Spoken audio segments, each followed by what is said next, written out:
Irmãos, quando hemos de compartilhar a palavra de Deus, não podemos sair da carga da palavra. Se há da parte do Senhor uma carga da palavra, temos que procurar ser fiéis ao próprio Senhor e descarregar essa carga aos irmãos. Oxalá possamos fazer bem.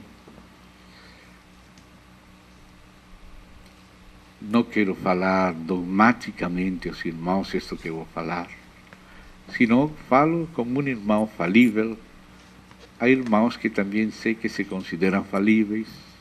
O infalível é o nosso Senhor, nossa cabeça e o seu Espírito. Mas penso que ainda, tendo plena consciência da falibilidade, também somos responsáveis de chamar a atenção, se acaso, quero que é o caso de todos aqui, não somente de algum de nós, senão acho que de todos nós, como atalaias do Senhor, se estamos nesta noite dos fins dos tempos,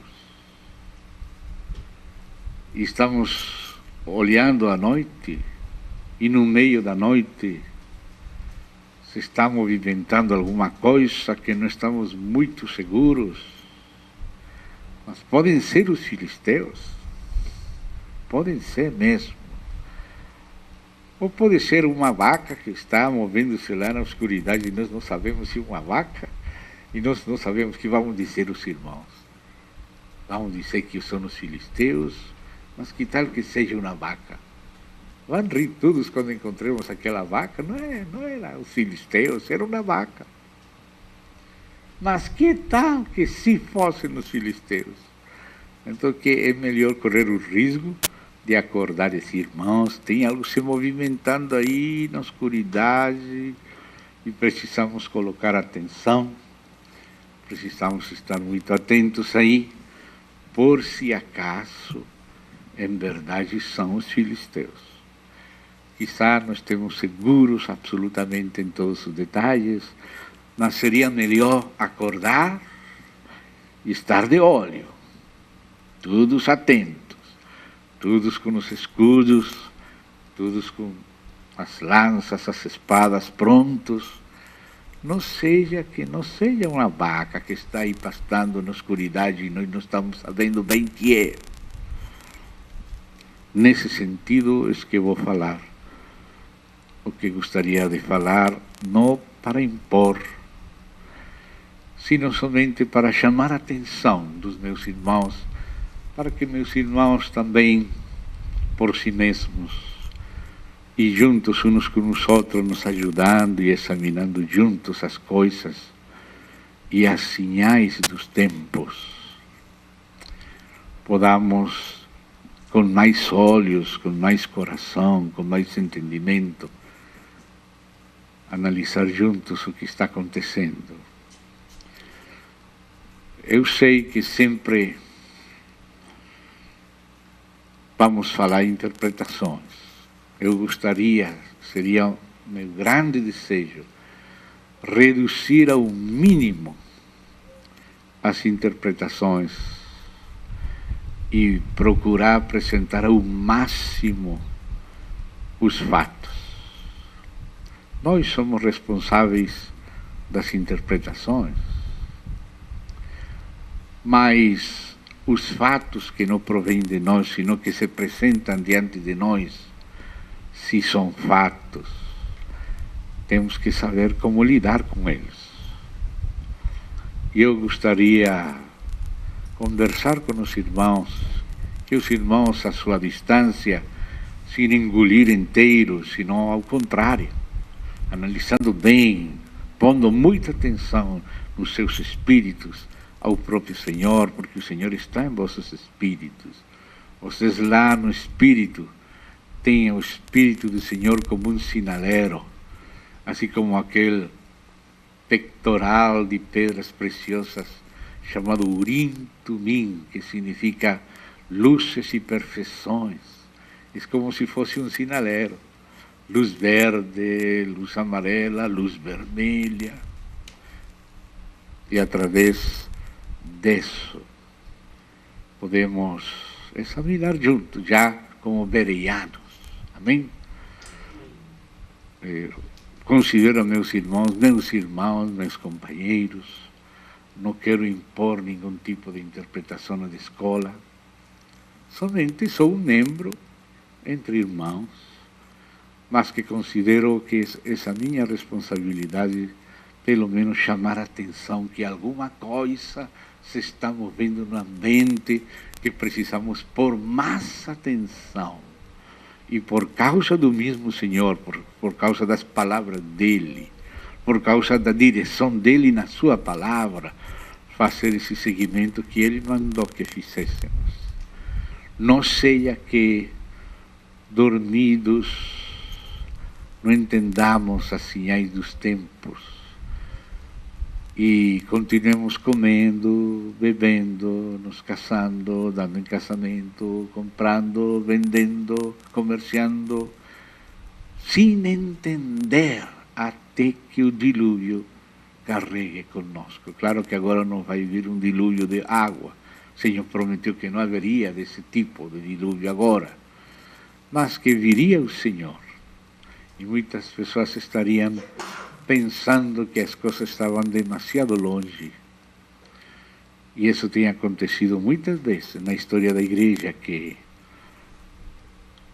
lembramos os grandes heróis da fé do passado, honramos eles, a memória deles, gostamos de lembrar da história da igreja, os heróis da fé, os heróis da Bíblia.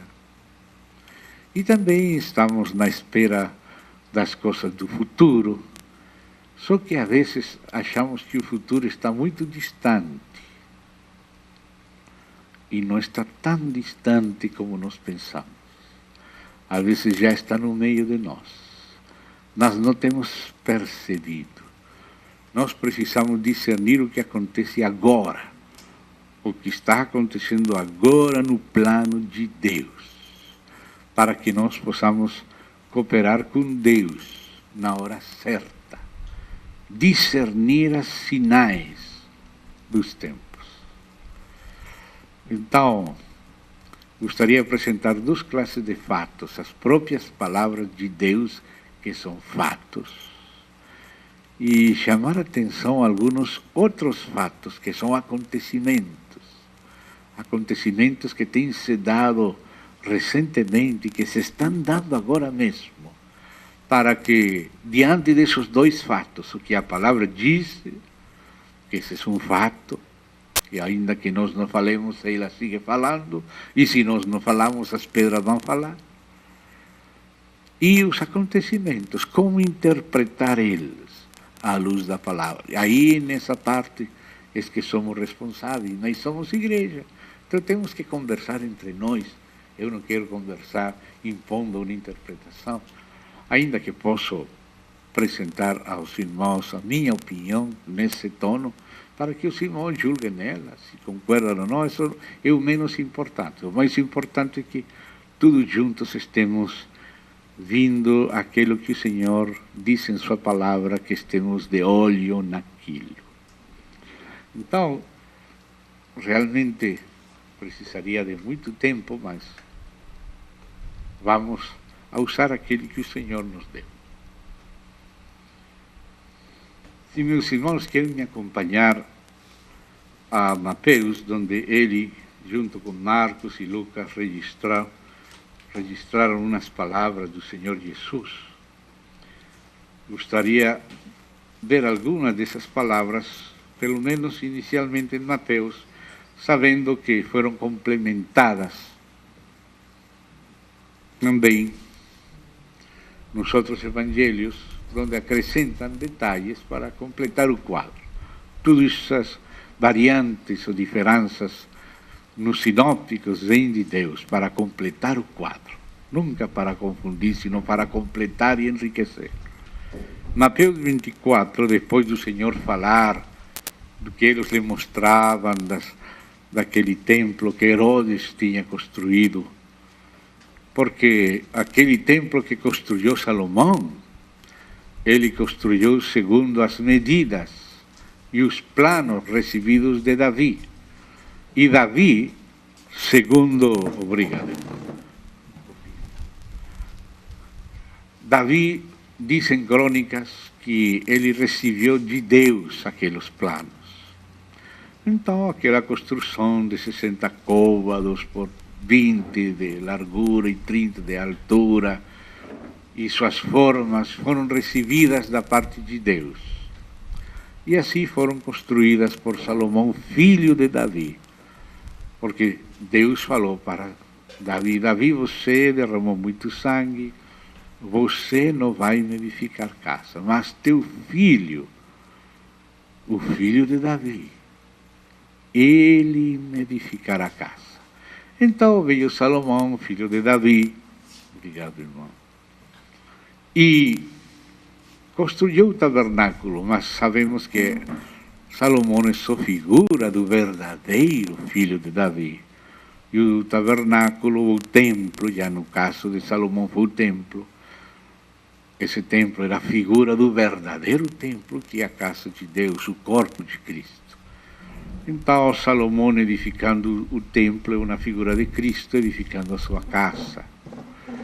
E isso foi conforme as medidas reveladas por Deus. Depois veio Herodes com outros propósitos, quizá, penso que estou julgando Herodes, e ele fez uma coisa mais grande, mais luxuosa, quizá para ser melhor recordado, não sei, que Salomão, sou mal pensado a respeito de Herodes. E os discípulos estavam felizes, mostrando toda aquela arquitetura. O que o Senhor queria mostrar nas medidas eram as medidas de Cristo na casa. Mas Herodes fez aquelas coisas espetaculares e os discípulos estavam muito empolgados e mostrando a Jesus: olha tudo isso que fez Herodes aqui. Mas o Senhor falou que não ficaria pedra sobre pedra, que tudo isso seria destruído. E a raiz disso, eles fizeram perguntas para ele. E também essas perguntas foram acrescentadas com outras, que estão aqui no capítulo 3, versículo 3 do capítulo 24. Me detive para que pudéssemos nos dar conta que as perguntas determinam o tema do Senhor. Que foi o que eles perguntaram? Disso ele está falando. E está falando para os discípulos. Os discípulos em particular fizeram estas perguntas. Não foram os judeus como judeus. Foram os discípulos como discípulos. E este auditório não mudou. Portanto, nós não deveríamos dizer: bom, esta parte aqui da profecia é para a igreja, esta parte aqui é para os judeus, esta parte aqui é para os gentios. Não. O auditório não mudou. Os que perguntaram foram Pedro, Tiago, João e Andrés. Isso fala Marcos. Os discípulos. Os mesmos que ouviram o Sermão do Monte. Se nós vamos, e às vezes temos tomado o Sermão do Monte como uma espécie de constituição do reino dos céus, todo aquele Sermão do Monte foi dirigido aos discípulos. E esses mesmos discípulos que ouviram o Sermão do Monte, ouviram este discurso escatológico do Senhor Jesus. Esse é o auditório, a igreja. E ele, neste discurso, ele fala de este evangelho do reino que tem que ser pregado. O discurso foi dirigido aos discípulos. E nesse discurso ele vem falando: e será pregado este evangelho do reino em todas as nações. Então não é um discurso dirigido só aos judeus. É um discurso dirigido à igreja para ser pregado como parte do evangelho do reino a todas as nações. para que não peguemos uma tesoura, e esta parte eu não gostaria que seja para a igreja, então eu vou recortar, vou tirar do contexto e vou dizer, esta é a parte para os judeus. Isso não tem nada a ver comigo. Comigo é saúde, dinheiro, amor, casa, carro, bolsa. Para os judeus, tribulação, perseguição. Isso é para os judeus. Para nós, tudo cor-de-rosa. Não é assim, irmão. Este evangelho do reino tem que ser pregado a todas as nações. E foi pregado aos discípulos. E ele falou, ressuscitado, vai para todas as nações, faz discípulos, ensina tudo o que eu mandei. Depois vá, faz discípulos, batiza e ensinai todas as coisas que vos tenho mandado. Falo isto para que nos encontremos entre aqueles para quem são faladas estas palavras. Porque às vezes, com certos trucos, armadilhas interpretativas, mandamos a bola para outro. Isso não é para mim, isto é para fulano, isto é para mengano, isto é para fulano. Como quando lemos os provérbios. O justo é assim e assim, esse sou eu. O ímpio é assim e assim, esse é aquele de lá. Amém? Então, as perguntas são estas, está no capítulo 24, verso 3. Disse-nos, nós, quando sucederão estas coisas? E que sinal haverá da tua parousia, da tua vinda? E aqui, propositadamente, falo de parousia, porque às vezes também nós dizemos, bom, parousia é uma classe de vinda, epifania é uma outra classe, então a epifania fala para uns, parousia fala para outros, mas de pronto nos encontramos com que a própria Bíblia fala da epifania da parousia, falando que epifania e parousia são a mesma coisa, estão na mesma frase, se referem ao mesmo evento. Então, por isso aqui falo, que sinal haverá da tua parousia? Para que não falemos, bom, aqui fala de epifania só para os judeus. Não, aqui fala da parousia que alguns falam que é antes da epifania. Não que seja, que alguns falam que é antes. E da consumação do século. 3 perguntas. Você pode comparar elas com as que lembra Marcos, ou Pedro e escreve Marcos, e Lucas também. E aí temos um quadro mais completo das perguntas dos discípulos. E ele a los discípulos, les respondeu. É a primeira vez que fala de ver, de estar vigiando acerca de muitas coisas. A primeira que menciona é esta, que ninguém vos engane.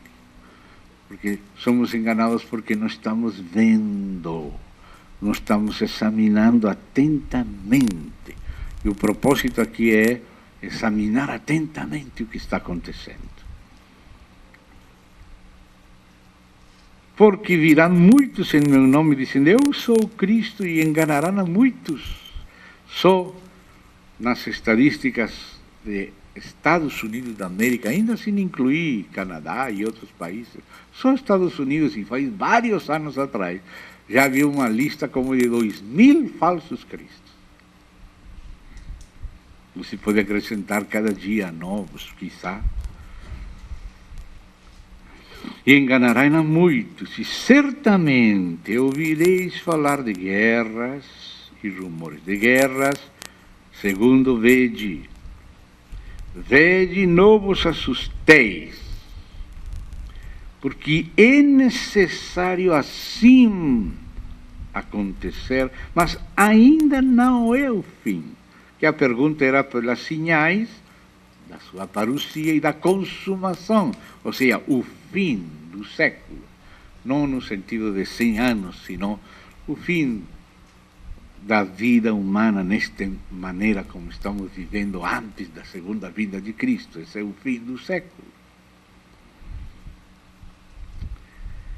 Ainda não é o fim. Ou seja, a pergunta era pelas sinais do fim e da vinda, e ele começa falando que certas coisas não são ainda o fim, são só o princípio. Não o próprio fim, mas o princípio das dores. E depois do princípio já vai indo um pouco mais para a própria pergunta, que era o fim. Porque a pergunta é por sinais do fim, da sua vinda e do fim, ou consumação do século. Então ele vai começando por aquilo que não é ainda o fim mesmo, e que é necessário que assim aconteça. Mas ainda que não o fim, sim é o princípio de dores. Porquanto se levantará nação contra nação, reino contra reino, haverá fomes e terremotos em vários lugares. Porém, tudo isto é o princípio. Não é ainda o fim mesmo, mas o princípio das dores. Então, aí depois do princípio, aí começa a apertar um pouquinho mais perto do fim. Então sereis atribulados, e vos matarão. Alguns querem modificar o auditório para que o discurso parou, aqui é outro discurso para outras pessoas, mas é para os mesmos discípulos. Sereis odiados de todas as nações por causa do meu nome, não por ser semitas, sino por causa de ser cristãos. Nesse tempo, muitos han de se escandalizar, trair e odiar uns aos outros. Escandalizar especialmente aqueles que esperavam que todo seria cor-de-rosa, que foram desarmados com falsas promessas, porque Pedro falou e diz: como o Senhor padeceu por nós na carne, nós temos também que nos armar com o mesmo pensamento. Mas que passa se nós só ouvimos aquela mensagem: pare de sofrer, você não vai sofrer nada, você não tem que passar por nada. E começam as coisas a acontecer e você vai ficar escandalizado porque foi desarmado. Mas diz que nós temos que armar com o pensamento de passar por sofrimentos como também Cristo passou. Se estamos pensando que não vamos passar, estamos sendo desarmados, vamos ser surpreendidos. Já vos falei que até vem a hora que qualquer que vos mate vai pensar que rende serviço a Deus, como aqueles muçulmanos que estão matando cristãos. Eles pensam que estão limpando a terra desses blasfemos pagãos, porque os muçulmanos, isso é o que pensam dos cristãos, matam pensando servir a Deus. Seus paradigmas os têm enganado. Então diz aqui: levantar-se a muitos falsos profetas, enganarão a muitos, e por se multiplicar a iniquidade, o amor se esfriará de quase tudo, só uma minoria se manterá no Espírito do Senhor. Achará fé na terra quando venha o Filho do Homem? Aquele, porém, que perseverar até o fim, este será salvo. E aqui é quando ele introduz a palavra da sua perseverança. Esta é a palavra da sua perseverança que ele falou para Filadélfia. Porquanto guardaste a palavra da minha perseverança, eu te guardarei da hora da prova. Qual é a palavra da perseverança? Perseverar até o fim. Ele chamava a palavra da perseverança ou da minha paciência. A palavra é hipomené. Hipomené no grego. Significa paciência, perseverança, constância, coisas semelhantes a isso. E essa perseverança tem que ser até o fim. Porque se não é até o fim, ainda não é paciência. A paciência tem que cumprir a sua medida, como fala Tiago para a igreja. Se a perseverança não é até o fim, não é ainda a perseverança de que ele está falando. Temos que ver essa perseverança que seja até o fim. E qual é esse fim? Aparece aí, Apocalipse 13, no meio do capítulo da besta e da segunda besta, aí no meio aparece, no capítulo 13, aqui está a fé e a perseverança dos santos. E aparece lá no capítulo 14, na terceira mensagem do terceiro anjo, que fala dos que adoram a besta e a imagem e os que não. E diz, aqui está a perseverança, a fé e a perseverança dos santos. A palavra da perseverança é até o fim. E então diz aqui, e será pregado este evangelho do reino por todo o mundo. Ou seja, isto que ele vem falando neste capítulo e vai continuar falando, porque não acabou, só está iniciando a resposta. E está dizendo que o auditório é para o mundo inteiro. E está falando especialmente a igreja, para vocês, mas vocês têm que ensinar isto a todo mundo. Então diz aqui, para testemunho, não todo mundo vai obedecer, a todas as etnias, ou nações, aqui é etnias, não somente países assim como o Brasil, não. Porque podemos dizer, Brasil já recebeu o Evangelho, mas a palavra é as etnias que há em todo o mundo, no Brasil, todos os grupos étnicos, todos aqueles indígenas desconhecidos que estão no Amazonas, em outros lugares. Aí tem que se pregar. Então, virá o fim. Agora sim falo do fim. Aquele era princípio de dores, e então vão fazer isto, e vão perseguir, vão odiar, e então virá o fim. Agora, verso 15. Quando, pois, sublinho a palavra pois, e de aqui em diante gostaria que pudéssemos sublinhar todas essas palavras de contexto e de continuidade, porque a vezes pegamos os versículos sem o contexto e esquecemos o contexto. Mas aí falam então, quando, depois, antes, tudo esse contexto. Não temos que pegar as frases que vêm de aqui em diante, separando-las do contexto, porque texto sem contexto é um pretexto.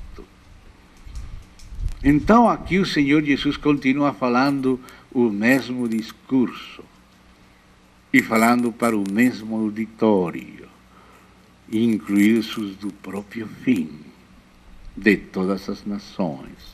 E diz, quando, pois, se fosse a falar de outro tema, se fosse a falar o outro auditório, se fosse outro discurso, não começaria aqui este verso falando quando, pois. Só falaria uma coisa, ponto à parte, agora está em outro lugar. Mas não, ele sigue respondendo as perguntas pelas sinais da sua vinda. E diz, quando, pois, virdes. Ou seja, que aqueles que cheguem até o fim veriam com seus próprios olhos, ainda seja por televisão ou por internet. Nós não sabíamos, mas ele sabia. Quando virdes o abominável da desolação, de que falou o profeta Daniel, no lugar santo. E outro evangelista acrescenta que falou também, posta onde não deve estar, a quem lhe entenda. E aí começa o Senhor a falar coisas que nós viríamos. Quando, pois, virdes? Porque foi perguntado por sinais. Por isso é que em 2 Tessalonicenses, capítulo 2, depois de ter falado em cada capítulo da primeira, e depois no capítulo anterior, na segunda, aos Tessalonicenses, no capítulo 2 da segunda, ele fala respeito da vinda, a parousia de nosso Senhor Jesus Cristo e nossa reunião com Ele. A palavra no grego episinagoge, não só sinagogue reunião, sino epi, no alto, com Ele, que não pensemos diferente a como está escrito, nem por palavra, nem por espírito. Diz, porque não virá o Senhor, sem que antes venha a apostasia e se manifeste o homem de pecado, o filho de perdição, o qual se levanta e se opõe contra tudo que se chama Deus, tanto que se senta no templo de Deus como Deus. Não vos lembrais que quando eu estava todavia convosco, acostumava a dizer-vos estas coisas? Paulo acostumava falar das palavras de Jesus, que apelou a Daniel, e usou Jesus as palavras de Daniel no mesmo espírito que Daniel. Porque hoje em dia você pode encontrar comentários acerca de Daniel que não estão no mesmo espírito de Jesus. Quando Jesus lia Daniel, ele cria que Daniel era um profeta, e que sua profecia era histórica, e que não tinha se cumprido somente no tempo antigo de Antíoco Epifanes, e não tinha nada mais que falar para o futuro, como alguns comentaristas falam hoje. Nós temos que aprender a ler Daniel como lia Jesus. Ainda que já, tipologicamente, no tempo de Antíoco Epifanes, muitas das coisas que falou Daniel foram cumpridas, ainda Jesus tomava essas mesmas frases e colocava para o futuro, depois de morto mais de 200 anos, Antíoco Epifanes. E Jesus falava: quando virdes a abominação desoladora de que falou o profeta Daniel, colocava isso para depois de Antíoco Epifanes. E logo veio o ano 70 e muita coisa foi cumprida, mas 16 anos pelo mínimo depois do ano 70, quando o apóstolo João recebe o Apocalipse em Patmos, de novo o Senhor fala das mesmas coisas no futuro de João, como se aquilo que aconteceu no ano 70 não fosse o fim total. Ou seja, o Senhor sempre foi colocando as coisas para um final. Sim, existem cumprimentos tipológicos e até repetidos, mas em direção a um cumprimento final que ele nunca apagou e sempre sustentou. O Senhor sustentou uma interpretação histórica e futurista de Daniel. Daniel era um profeta verdadeiro, que pregou da parte de Deus profecia verdadeira, e essa profecia é principalmente para o tempo do fim. Essa é a hermenêutica de Jesus na Bíblia, no Novo Testamento, acerca de Daniel. Pode ser que você vai estudar algumas interpretações de comentaristas acerca de Daniel, vai ler elas em comentários, possivelmente vai encontrar algumas boas informações históricas, mas alguns ficam parados aí, na interpretação só antiga, e acerca do futuro já não se fala mais. Mas, se nós somos cristãos, devemos ter a mente de Cristo e interpretar com Cristo, e não só com comentaristas, especialmente se são modernistas e escépticos. Eu aconselharia melhor nem ler, porque a palavra diz: filho meu, deixa de ouvir os ensinos que te fazem divagar das razões da sabedoria. Filho meu, aí estão as filhas também. Deixa de ouvir os ensinos que te fazem divagar das razões da sabedoria. Sabedoria de Deus, porque é a serpente querendo te matar. Vamos falar claro, não vamos dizer mentiras. É isso o problema.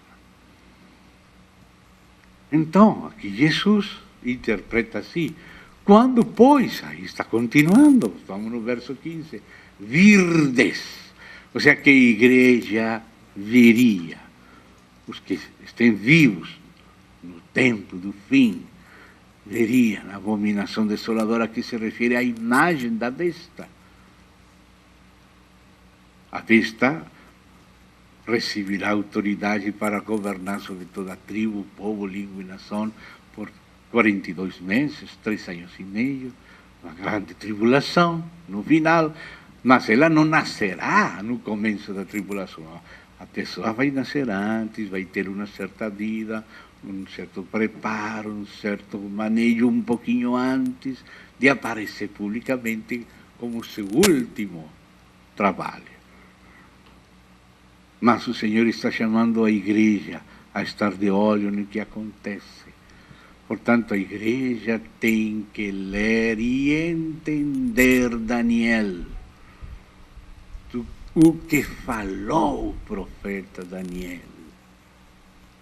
Tem que ler e entender. E entender não como os modernistas, sino como o Senhor Jesus. Temos que procurar compreender como Ele e seu Espírito e os seus apóstolos. Daniel. Ele falou, quando virdes a figueira e as demais árvores, mas às vezes não estamos de olho no que acontece com Israel, nem com as demais árvores, por exemplo, com a Europa, com China, com Rússia, no Sul, nos Estados Unidos, as demais árvores. Mas o Senhor disse, olhai, mirai a higueira, a figueira, quando sua rama está terna, sabei que o verão está pronto. Assim que nós temos que estar de olho na figueira. Tudo que está acontecendo em Israel, por causa do Senhor, temos que estar de olho naquilo.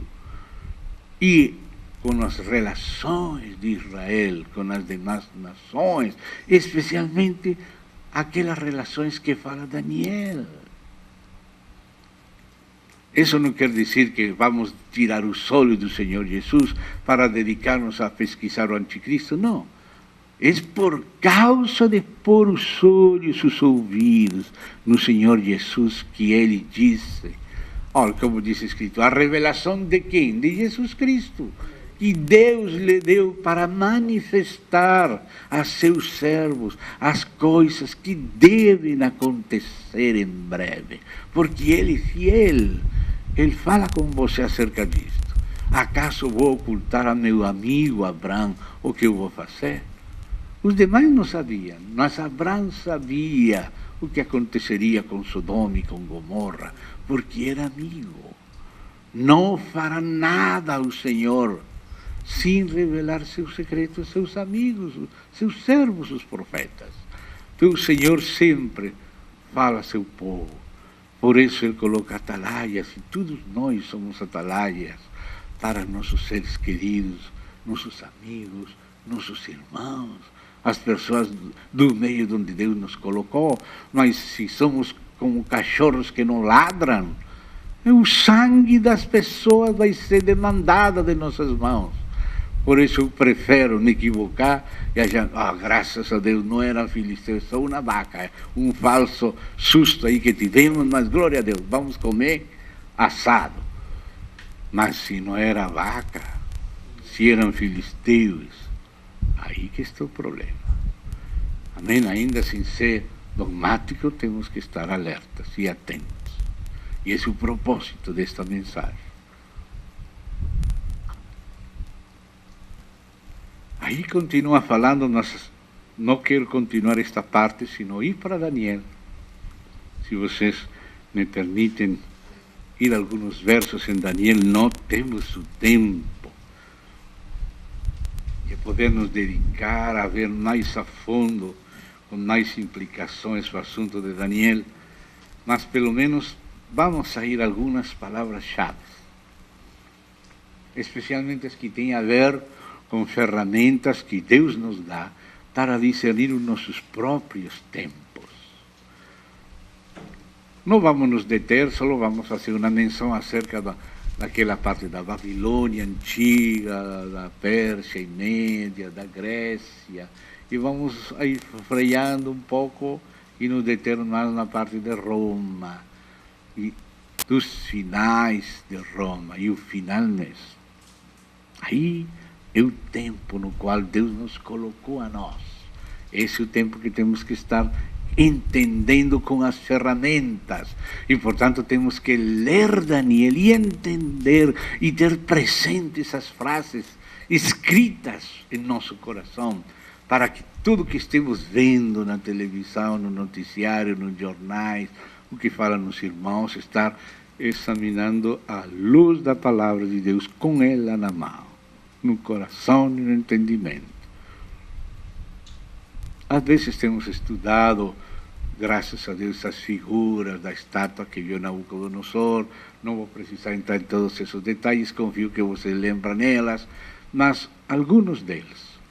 E aí em Daniel, onde começa no capítulo 2, eu gostaria sublinhar algumas palavras aqui. Umas palavras interessantes que fala Daniel.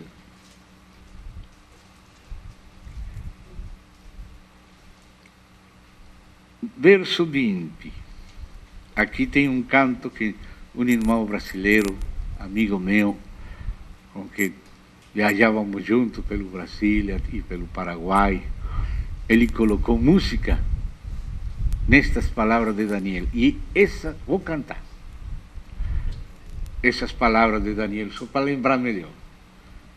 E nessas palavras, Daniel sintetiza antecipadamente o sentido íntimo da profecia de Daniel, porque ele viu a profecia, representou os reinos e tudo, mas ele antecipou aquilo que ele viu no verso 20.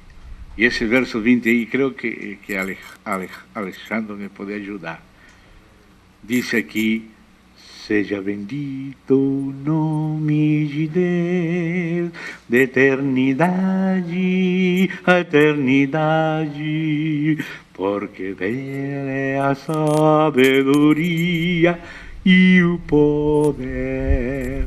Ele que muda o tempo, ele que muda as estações, remove reis, estabelece reis, dá sabedoria aos sábios e entendimento aos entendidos. Seja bendito o nome de Deus, de eternidade a eternidade, porque dele é a sabedoria e o poder.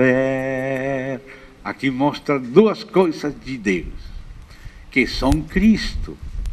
A sabedoria e o poder de Deus são Cristo. Alguns falam, irmão, mas por que não falamos melhor de Cristo? Não vamos falar de Nabucodonosor. Mas, irmão, que foi o que Deus mostrou para Nabucodonosor e que se esqueceu Nabucodonosor e depois mostrou de novo para Daniel. E depois continuou mostrando a mesma coisa com mais detalhes. Ele usa essas duas palavras: o poder de Deus e a sabedoria de Deus. E quem é Cristo? Cristo é o poder de Deus e a sabedoria de Deus. E o que fala 1 Coríntios 1:24. Isso que fala. Então, não vamos separar isto de Cristo, porque isso é a expressão do poder. A soberania de Deus na história, governando o curso da história em função de seu propósito eterno e permitindo a seu povo lhe compreender a Ele, no que Ele está fazendo na história. Isso é Cristo, a sabedoria de Deus e o poder de Deus. Então ele começa a explicar isso, que Deus muda os tempos e muda as estações. E como Ele muda os tempos e como Ele muda as estações, pondo reis e removendo reis. Remove alguns aqui, por exemplo, 70 anos vai estar meu povo em Babilônia, disse Deus, porque eles se afastaram e Ele então precisa de você, Nabucodonosor, meu servo, e chama de meu servo a Nabucodonosor, fazer um trabalho não muito grato, de corrigir Israel. E passa 70 anos em Babilônia, Israel, debaixo de Nabucodonosor e dos demais reis da Babilônia.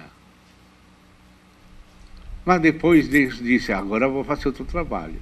Passaram 70 anos, agora vou remover o rei da Babilônia, vou colocar o rei da Pérsia, e Ciro, meu servo, ainda que ele não me conheceu, Ele é meu servo, disse Deus. Ele vai trazer de novo o meu povo lá de fora e vai mandar de volta para Jerusalém para reconstruir a casa de Deus, até para orar por ele mesmo. E aí Deus mudou os tempos, removendo reis, estabelecendo reis.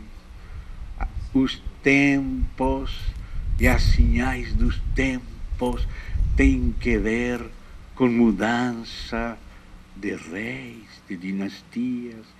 Algo é removido, algo novo é introduzido. O tempo do leopardo, o bronze, o macho cabrio, 3 profecias que falam da mesma coisa, da Grécia. Apareceu aquele chifre grande que foi quebrado em 4, aí está Alexandre Magno e seus generais e suas dinastias. Os tempos, as sinais dos tempos. Quando essas coisas, estamos no tempo do leopardo. Não do rato, como falam os chineses. Do leopardo, dos gregos. Vê? Ele usou essas palavras, Daniel, para ver qual é a essência da lição que ele entendeu de Deus. Viu a sabedoria e o poder de Deus no governo da história e no ensino do seu povo. E esse Cristo, a sabedoria e o poder de Deus. Então, amados, aí no final daquela visão em sonhos que teve Nabucodonosor e também Daniel, aí ele apresenta aquela estátua que representa Babilônia, Pérsia, Grécia, Roma, aquelas 2 pernas de ferro, Roma, mas não terminava nos tornozelos, sino nos pés. E os pés eram de ferro misturado com barro. O Império Babilônico já passou, tal como Deus falou que viria. Isto foi falado no tempo de Nabucodonosor. Foi falado o que passou depois dele, no Império Persa, no Império Grego, no Império Romano, que durou como 2000 séculos, anos. Antes de Cristo, começou o Império Babilônico. Cristo nasceu no tempo de Augusto, que já tinha morto Júlio César. Morreu no tempo de Tibério. E aquele Império Romano pagão continuou com o Império Romano chamado de Sacro, quando Carlomagno, e depois o Império Romano Germânico, que continuou com os Kaiser até a Primeira Guerra Mundial. E a perna, lembre-se que o Império Romano também tinha uma perna oriental, não só ocidental. Nós, como moramos no Ocidente, estamos mais de olho no que acontece na Europa Ocidental, que foi o âmbito de boa parte do Império Romano, mas o Império Romano também tinha parte no Oriente. A província chamada de Ásia era a província do Império Romano, e aquela chamada de Ásia, depois foi chamada de Menor, era o que hoje é Turquia. E por isso Turquia quer entrar na União Europeia. Mas não só isso, Síria e Palestina, que foi chamada assim pelos romanos, incluindo Israel, era parte da perna esquerda do Império Romano. E hoje em dia também estão querendo introduzir Israel na União Europeia. Os próprios israelitas tinham um partido interior, daquela gente menos ortodoxa e um pouco mais modernista, mais incrédula, mais israelitas. E a União Europeia acaba de enviar a Berlusconi a falar de paz e segurança com Israel, para convidar Israel a entrar na União Europeia e entrar debaixo do governo de quem agora está presidindo lá. Que é uma sinal muito séria que existe alguém numa posição nova que não havia até o ano passado aí. Uma sinal especial. E o exército passaria a formar parte da OTAN, o exército do governo mundial. Mas a Bíblia diz que o santuário e o próprio exército seriam entregues por causa da prevaricação de Israel. Então, tudo que acontece em relação com Israel, e especialmente as relações de Israel com a Europa, e muito mais com Roma, porque Berlusconi foi de Roma, falando em Jerusalém e falando assim. Isso faz menos de um mês. Menos de um mês. E ele estava falando assim, que toda a civilização ocidental dependia da relação de Roma com Jerusalém. Que às vezes foi difícil, mas que na aliança deles está a civilização, falava ele. E as palavras paz e segurança não faltaram no discurso, e os abraços. E depois disso, Netanyahu enviou seu chanceler Lieberman para Bruxelas, negociar com a Cancilleria da Europa. E nestes dias atuais, a chanceler da Europa, não de algum país da Europa, da Europa, foi para o Oriente Médio, estava no Egito, está em outros países e vai chegar a Israel para firmar alguns acordos.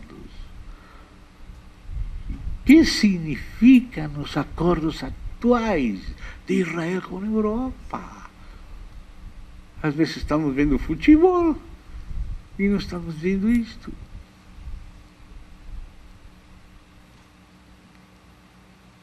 Mas o Senhor diz que temos que ver o que acontece com a figueira e as demais árvores, e ver aquilo que acontece no ninho da serpente na Europa.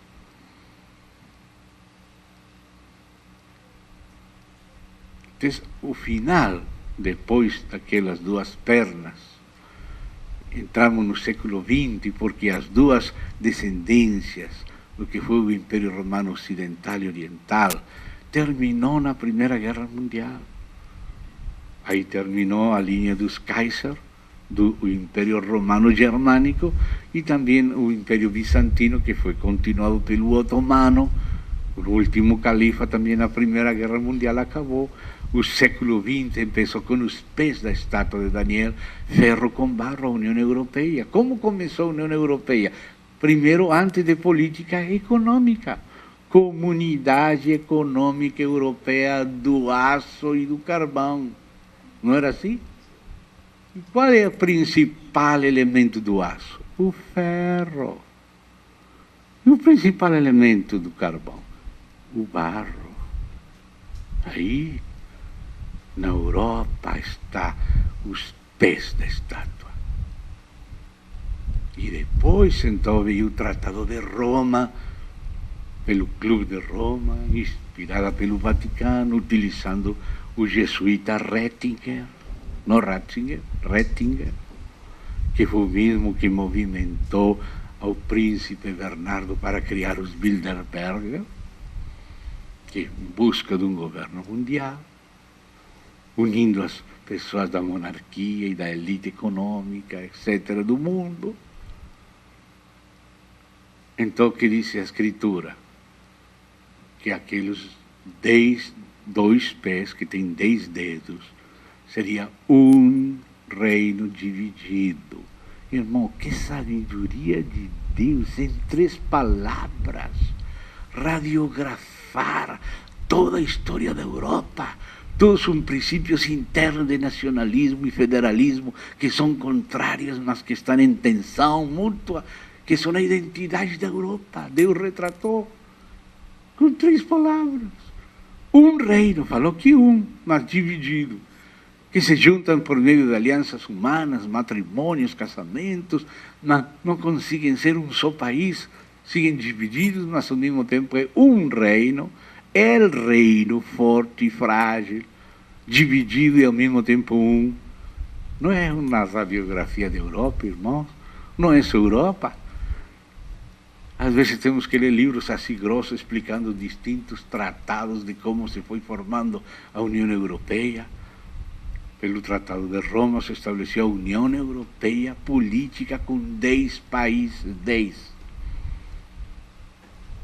E esses 10 países são o núcleo daquela galáxia.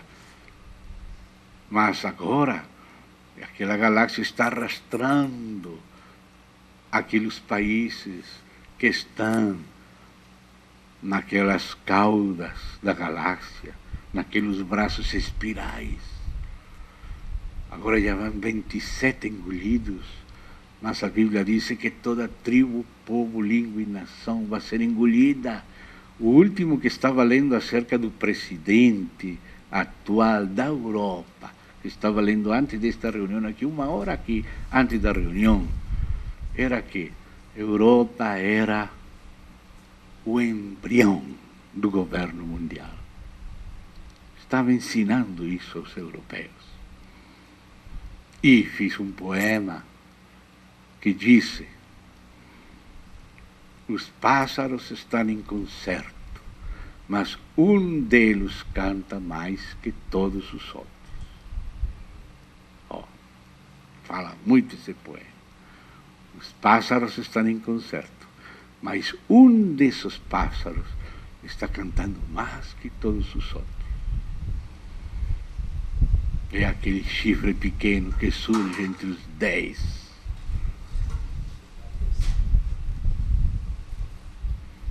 Então, irmão, disse que nos dias destes reis, do que é a Europa atual, o Senhor golpearia a estátua nos pés e derruiria tudo e estabeleceria seu reino. Estamos nesses dias.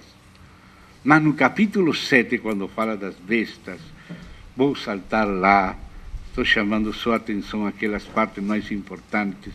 No capítulo 7, depois de que fala daquela bestia, que Deus chama de besta, os homens chamam de civilização, mas Deus chama de besta.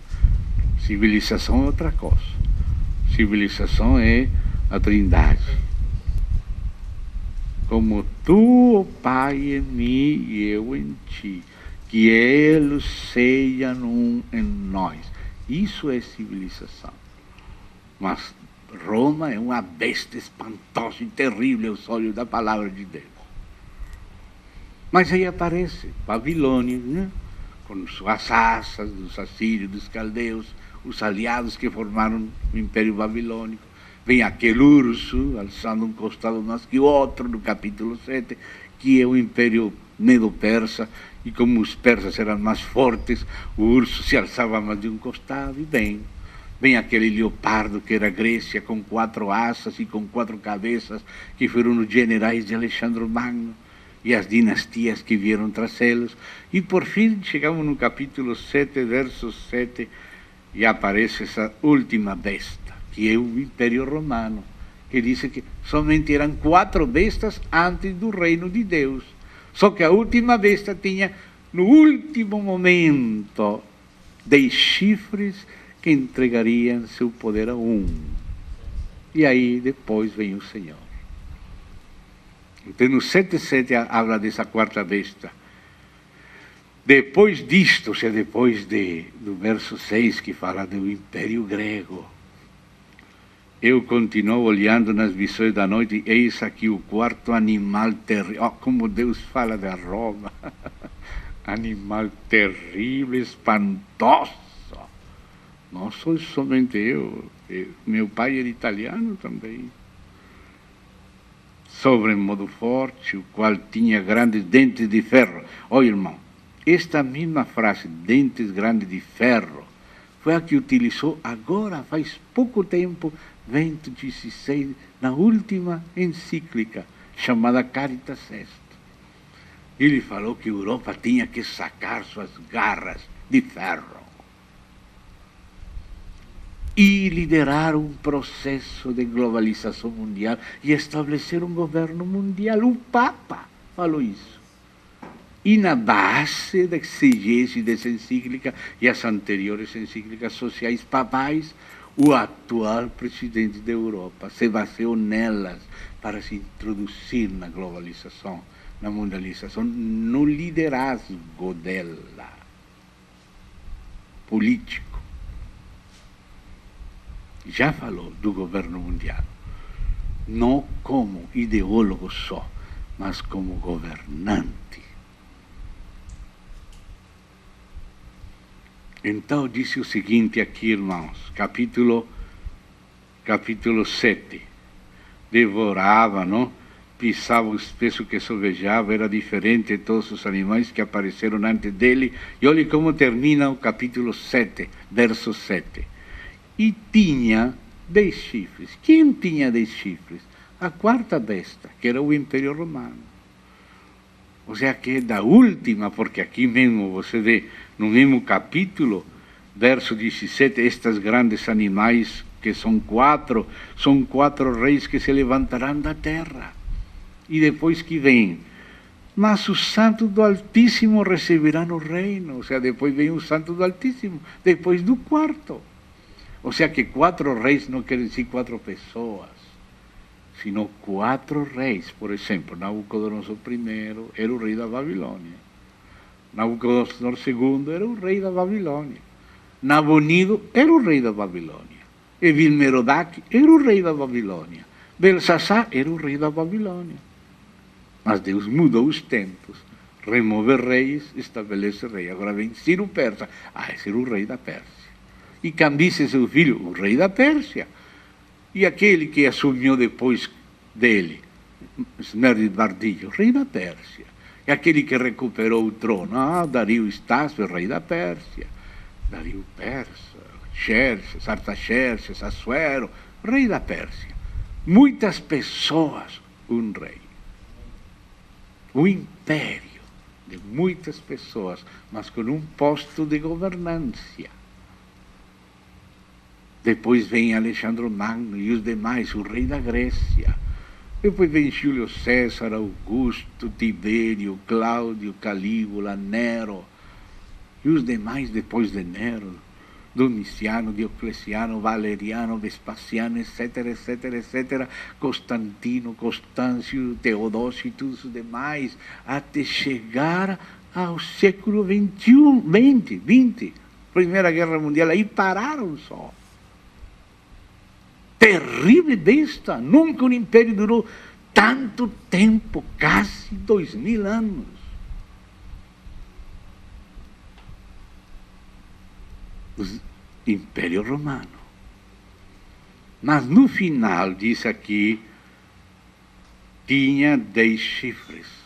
Como a estátua tinha 10 dedos. E essa é a União Europeia. Ainda que hoje são 27 nações, irmão, essas 27 nações entraram por cooptação. O que quer dizer o sistema de cooptação? Por se aderir aos requisitos que os 10 estabelecem. Se querem ser parte deles, tem que aceitar os requisitos deles e se aderir. Eu me adiro aos 10. Então entra. E depois, ainda que são 27, quando se vai estabelecer uma lei, se estabelece por maioria qualificada. E qual é a maioria qualificada? 10. Se 10 países decidem, os 27 têm que obedecer. Se 9, não. 8, não. 7, não. Mas 10. O número 10 permanece. As monarquias que estão aí dentro, imersas nos Bilderberger, são 10 ainda. Então, amados, esses 10 representam a Europa atual.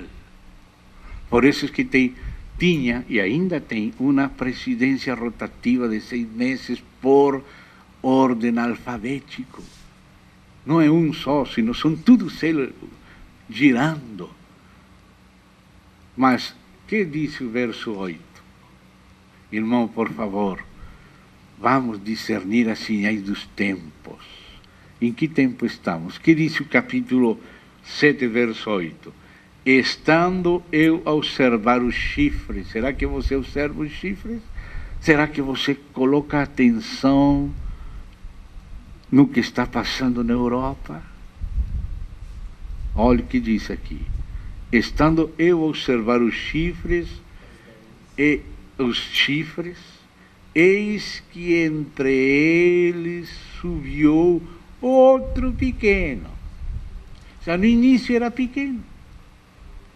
Mas que mais diz a Escritura? diante do qual 3 dos primeiros chifres foram arrancados, e eis que neste chifre havia olhos como os de homem e uma boca que falava com insolência. Ou seja que aquele que surge no meio dos 10, aquele que nos 10 se colocam de acordo para dar seu poder e autoridade, esse é o último antes da vinda de Cristo. Porque diz, seguinte verso, continuei olhando até que foram postos tronos. Aí fala do ancião de dias, fala do juízo do Senhor do milênio. O último é esse chifre pequeno. É o último. Agora Daniel, graças a Deus, tinha interesse. Alguns dizem, irmão, eu não estou esperando o anticristo, estou esperando Cristo. Mas Cristo que é a sabedoria de Deus e o poder de Deus. E Ele que fala que temos que ler e entender Daniel. Como vai falar de Cristo e desobedecer Cristo e desatender Cristo? Não se deixe enganar. Aqui diz o seguinte, verso 19. Então tive desejo de conhecer a verdade. Porque primeiro disse o verso 15, não? Que ele queria conhecer tudo isso, então ele foi explicado. Mas agora diz, tive desejo de conhecer a verdade a respeito do quarto animal. Verso 20, e também dos 10 chifres que tinha na cabeça, e graças a Deus que Daniel tive desejo e algo mais lhe foi revelado. Até aqui, quando falou deste chifre pequeno, falou poucas coisas, mas como Daniel tive desejo e perguntou, Deus acrescentou detalhes. E diz aqui a palavra do Senhor, irmãos, e do outro que subiu, que diante do qual caíram 3, daquele chifre que tinha olhos e uma boca que falava com insolência. Até aí já falou que tinha falado, mas acrescenta, e parecia mais robusto do que seus companheiros. Eu olhava e eis que este chifre, no outro, este chifre fazia guerra contra os santos e prevalecia contra eles, até que veio o ancião de dias e se fez justiça aos santos do Altíssimo, e veio o tempo em que os santos possuíram o reino. Este chifre que acaba de surgir entre os 10 é o último. E vai perseguir os santos, vai se engrandecer. É o que disse Daniel, que Jesus falou. Agora vem a explicação, porque ele perguntava por isso. Então, versículo 23, ele disse, quem? Ele, aquele santo do tempo do fim, que estava assistindo no milênio, e Daniel viu o tempo do fim, foi trasladado à época do fim, e perguntou primeiro a um santo. E aquele santo falou, mas depois Deus enviou Gabriel para acrescentar mais revelação. Mas depois, e diz aqui, o 23, o quarto animal será um quarto reino na terra, o qual será diferente de todos os reinos, devorará toda a terra e a pisará aos pés e a fará em pedaços. Os 10 chifres correspondem a 10 reis que se levantarão de aquele mesmo reino. Os chifres se levantam do que foi o Império Romano, que agora é Europa. Irmão, o anticristo não vem lá de Iraque, não vem lá de Bin Laden, não vem lá da África, vem da Europa. É aquele chifre que surge na União Europeia. Esse. E já não estamos só na expectativa. Já saiu, já está em funções, já começou. O dia 19 de novembro do ano passado, ele foi eleito. E já aceitou a eleição. E já falou na televisão Hoje pela tarde ouvi de novo o discurso dele. Hoje eu ouvi de novo. E falava, este ano 2009 será lembrado como o primeiro ano do governo mundial. Já falou. Falou diante de presidentes. Falou diante da Inglaterra, diante da Alemanha, da França, porque eles colocaram nele. Irmão, veja, vamos voltar aqui, mas veja comigo Apocalipse 17. Apocalipse 17. Apocalipse 17 diz o seguinte. Apocalipse 17, versículo 17. Primeiro vou ler de 16. Os 10 chifres que viste e a besta, esses odiarão a meretriz e a farão devastada e despolhada, e lhe comerão as carnes e a consumirão no fogo. Porque em seus corações, verso 17, incutiu Deus que realicem o seu pensamento, o executem, vejam, a uma, e deem à besta o reino que possuem, até que se cumpram as palavras de Deus. Os 10 tinham que entregar à besta. Então, quem é esse chifre pequeno que se vai engrandecer, perseguir os santos? A própria besta. Não vai sair lá de Palestina, de Iraque, da Europa. Da Europa. E, amados, que foi a história dos tratados europeus para criar a União Europeia? Veio o Tratado de Maastricht para criar uma moeda, o euro, veio o Tratado de Amsterdã, uma série de tratados, todos para ir preparando a plataforma do anticristo, para, no último tratado, entregar a autoridade a um. Primeiro, ao mesmo tempo com os 10, com aquela presidência rotativa que representa os 10, que por breve tempo, juntamente com a besta, reinarão. Mas depois eles vão entregar, vão soltar, para que exista estabilidade e federalismo, as nações vão soltando soberania. Isso que já começou a acontecer com o Tratado de Lisboa. O Tratado de Lisboa foi o último dos tratados da Europa, que foi preparando a plataforma de um governante do Império Romano revivido, mas que começaria pequenininho, mas seria robusto depois. E depois entraria em pacto com Satanás. O dragão daria seu poder à besta. No princípio, são os 10 que dão seu poder. Mas depois, como muitos políticos entram em ocultismo para ter poder e dinheiro, quanto mais este, que vai ser o anticristo. Não começa assim, começa aos pouquinhos. Estamos lendo os fatos da palavra de Deus e ouvindo os fatos dos acontecimentos na Europa. Não estou inventando nada. Mas será que discernimos os sinais dos tempos? Essa é a minha pergunta. Será que uma vaca está na escuridade ou só nos filisteus? Deixo com você. Mas eu não quero que sejam filisteus. Se era só uma vaca, bem, vamos comer assado. Mas se não, temos que estar de olhos.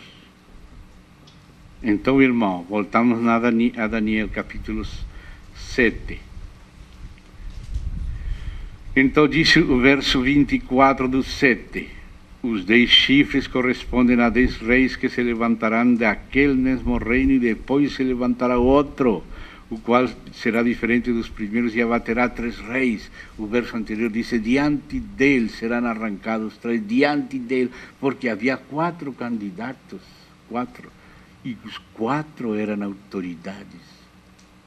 Uma era o próprio Tony Blair, o outro era Miliband, o presidente da comunidade britânica anglófona da Commonwealth britânica. E o outro era outro presidente de outro país. E o outro caladinho, que disse que vem caladamente, maestro em enigmas, hoje estava lendo alguns deles. Esse derrubou os três e ficou ele. E escreveu um poema que hoje li esta tarde antes da reunião. Poema curtinho. Os pássaros estavam em concerto, mas um pássaro cantou mais que todos os outros. Poema recente, curtinho, mas fala muito, não? Fala muito. Então diz aqui,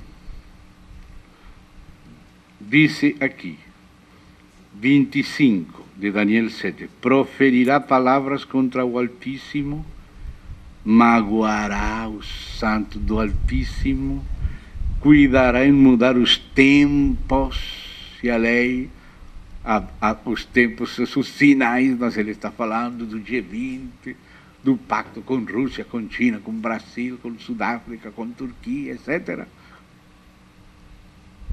Mudará os tempos e a lei. Foi aquele que aprovou na Bélgica o aborto, a eutanásia, o matrimônio gay, o país mais liberal da Europa era a Bélgica.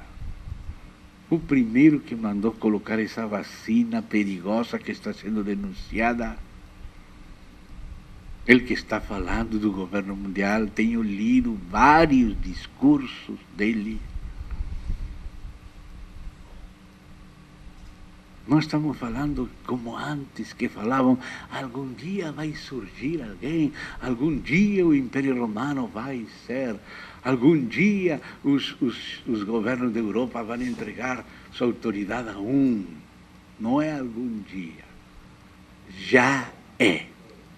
Já começou o ano passado, no final do ano passado.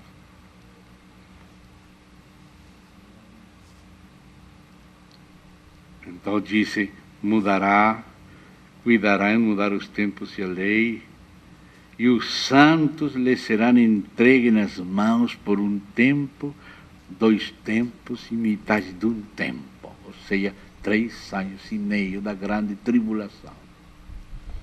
E depois, disse, mas depois se assentará o tribunal para lhe tirar o domínio, se este é o último. Irmão, este é o último, este chifre pequeno é o último. Este mesmo chifre que surge entre os 10, que os 10 entregam a ele a autoridade, se engrandece e se engrandece. E se engrandece contra Deus, contra os fortes, contra os santos. E a Bíblia tem muitas mais coisas que dizer, só limos as mínimas.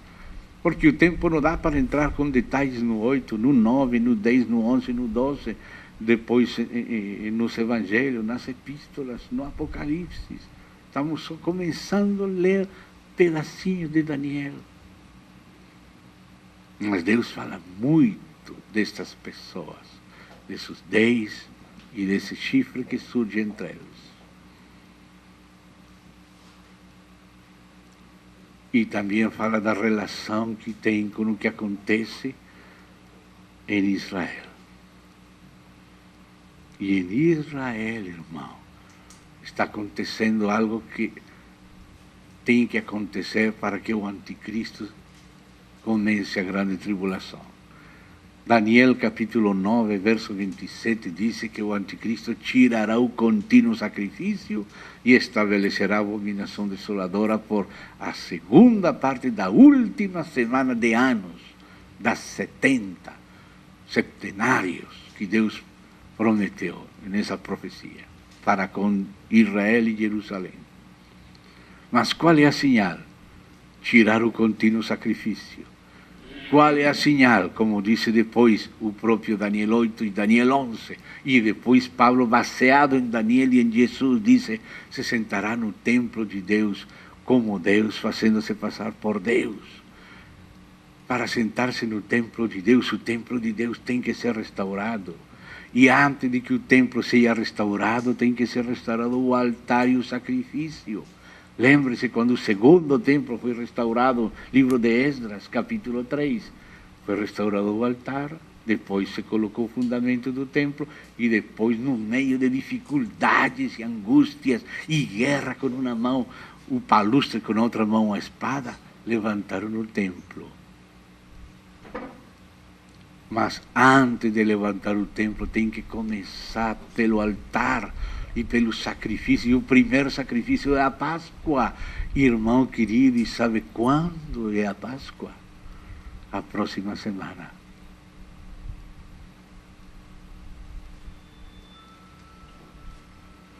Os israelitas estão falando de começar de novo. Na próxima semana, sacrificando de novo a Páscoa. Já o Sanedrim dos 71 sábios já foi restaurado. E já fizeram uma convocação a todos os judeus da terra para oferecer a Páscoa. Estão invitando todo mundo para ir para lá. O dia 16, tinham planeado entrar na esplanada para exigir seus direitos de celebrar toda a sua liturgia, que começa pela Páscoa. E já, irmão, os palestinos se resistiram e começaram a brigar com o exército, porque o dia 15 terminaram de construir a sinagoga Urba, que era uma profecia de um Gaon de Vilna de 1700, que falou que quando fosse construída por terceira vez, seria levantado o templo. E foi reconstruída por terceira vez 15 de março. E 16 de março já os israelitas falaram que vão celebrar juntos a Páscoa. E já estão reunindo as pessoas através de formulários, até por internet. Irmão, as coisas estão acima de nós, porque o anticristo não pode tirar o contínuo sacrifício se o contínuo sacrifício não é restaurado.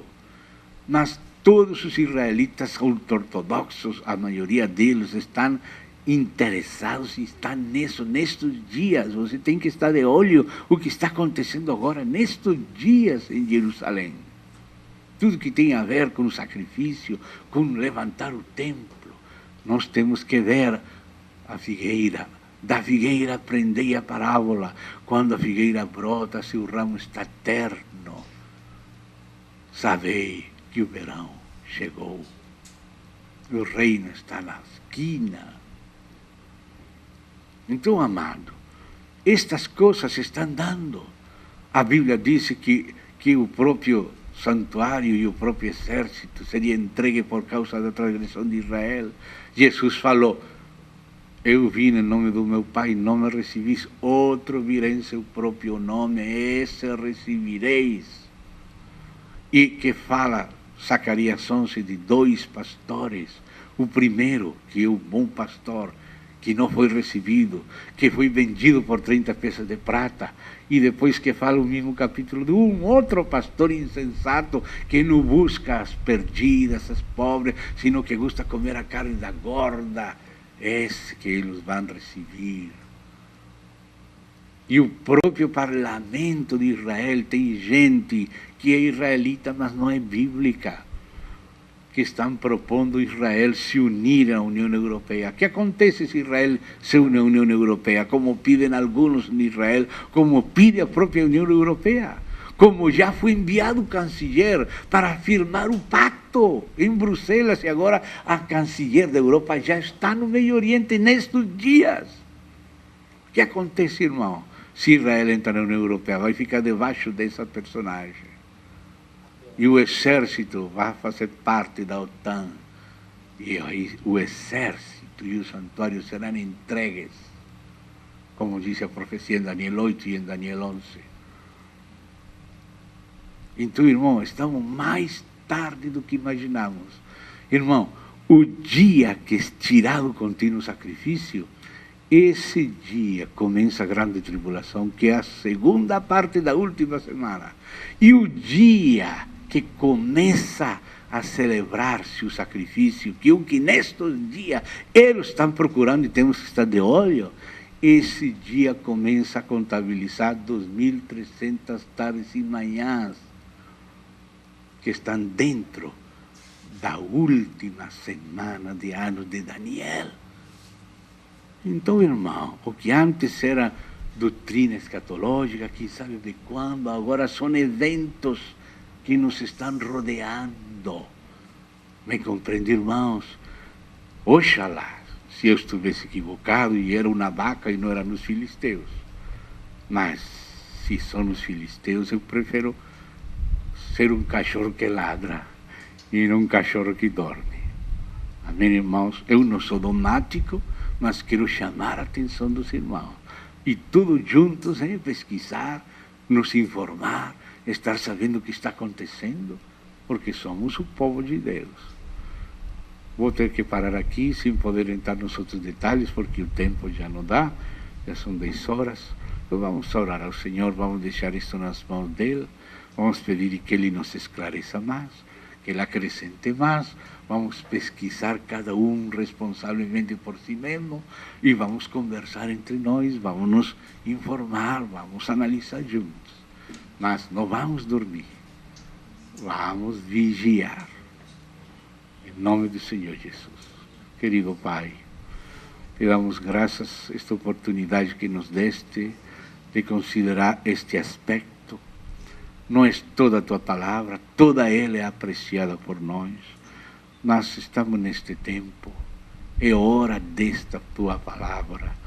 Te rogamos que nos ajudes, que possamos ir devagar, mas vendo, considerando os fatos da tua palavra e dos acontecimentos, considerando juntos e estando alertas. Não seja que não entendamos e fiquemos prejudicados. No precioso nome de Cristo Jesus, encomendamos tudo nas tuas mãos. Amém. E amém.